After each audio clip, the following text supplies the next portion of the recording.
Okay, so now we're going to switch gears to change and resistance to change. Counselor-client relationship. We have to understand that God is relational. And so if we're going to go from a perspective of Christ-centered counseling, we have to understand that we're relational beings. Even if you're not Christ-centered counseling, there's that innate understanding that we are relational beings.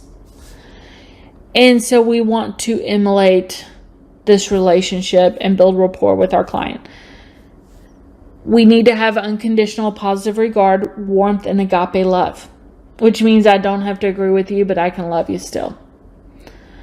We want to have acceptance. Again, acceptance does not mean that you agree. We want to be empathetic.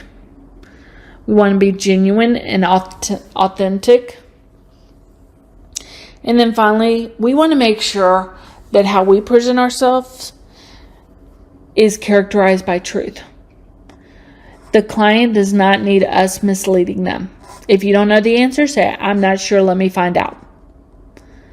It is better to do that than it is to come up with something on the fly and then your client catch you in a lie. And now they can't trust you. So change readiness. We want to assess the client's readiness for change. There's 5 levels to change readiness. There's pre-contemplation. I'm thinking about it, but I'm not doing anything about it. There's contemplation. I'm thinking about it and seriously considering doing something about it. There's preparation.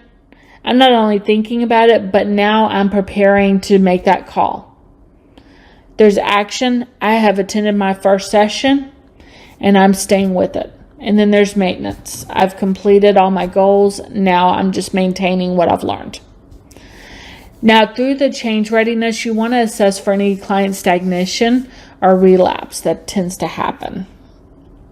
So if you got a client that's doing really well in the action phase and all of a sudden they slide back to pre-contemplation, you want to look at, number 1, what did y'all just recently talk about? And number 2, how do you get that client back to action phase?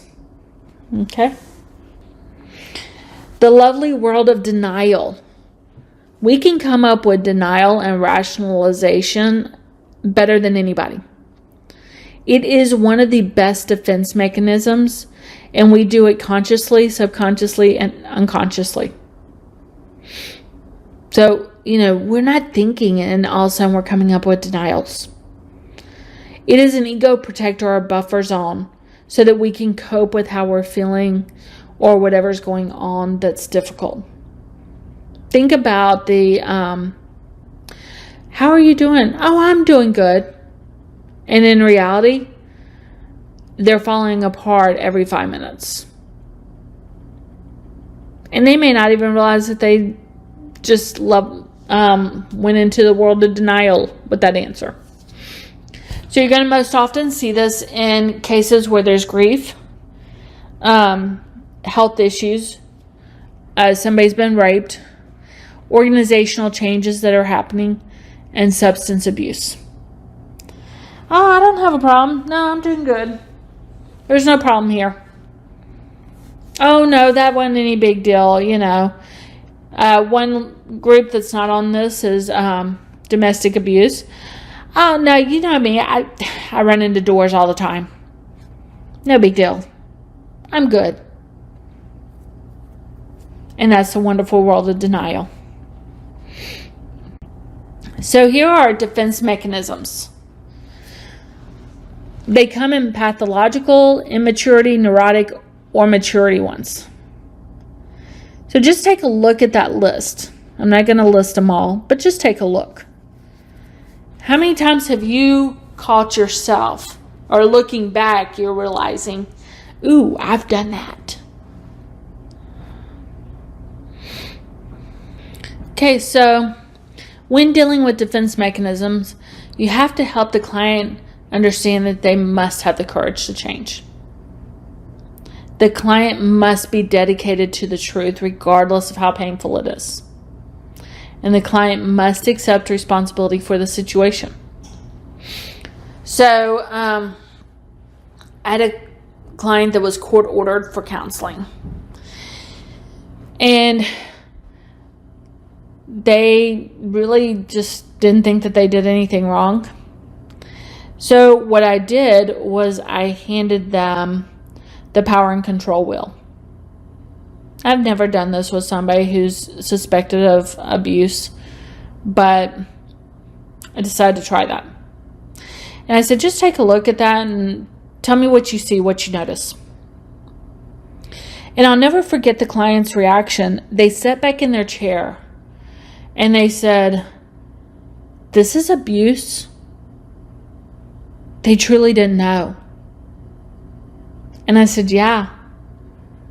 And the client said, I've grown up with a lot of this.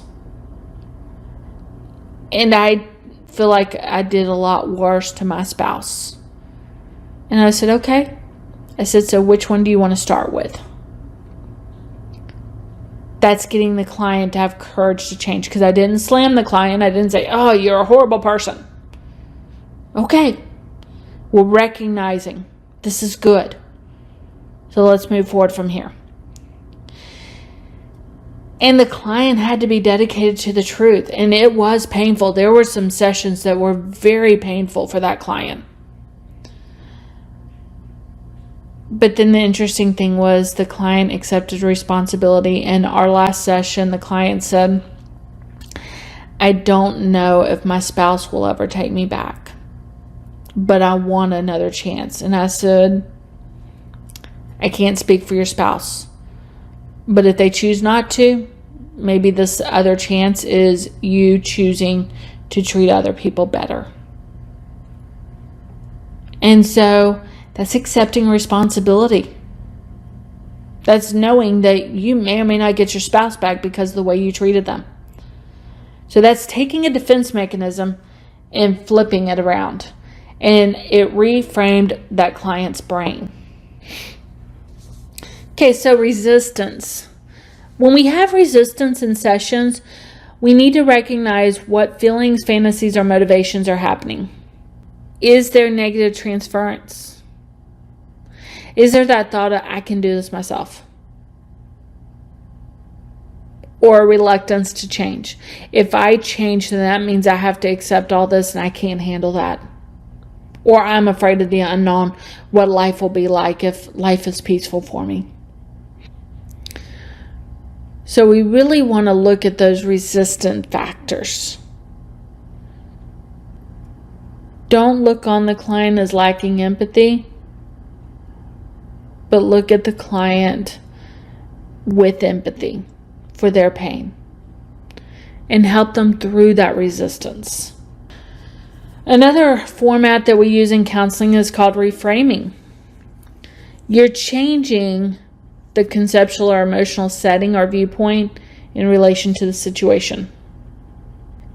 And 9 times out of 10, if you're doing this right, you're reframing to where the frame that correlates with the facts is in place. So when you have somebody suffering, you might have to reframe from an external perspective.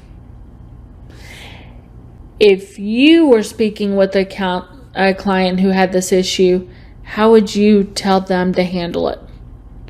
Most therapists hate that question, but it's true. Put the situation in an entirely different view so that the client can see that situation in new light, in new direction, new hope maybe. And then we want to goal set. Goal setting is a key aspect of change. If we don't have anything to work toward, why are we doing the work? Goal setting keeps the client motivated to continue coming. It's a result or achievement toward which effort is directed. So you want to set up SMART or SMARTer goals. SMART goal is specific, measurable, meaningful, achievable, realistic and relevant, and time-bound. SMARTer goals adds in an evaluation and readjust time. I like to set up SMARTer goals because to me, smarter goals make more sense because we should always evaluate what we're doing and adjust appropriately.